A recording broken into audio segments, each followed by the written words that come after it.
How to make slow motion TikTok video. Hello everyone, welcome to our channel. I am Lisa from Create Login and Delete. Now let's jump straight into the process. Open your TikTok app. Here we go. Your For You page appears. Now at the bottom you can find different options. Tap on this plus icon.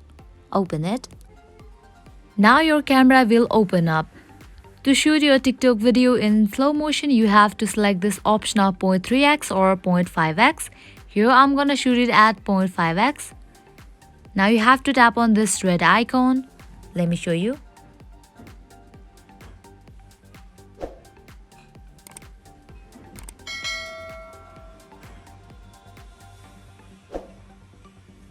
You can see that my video has been totally slowed down. This is how you shoot TikTok slow motion videos.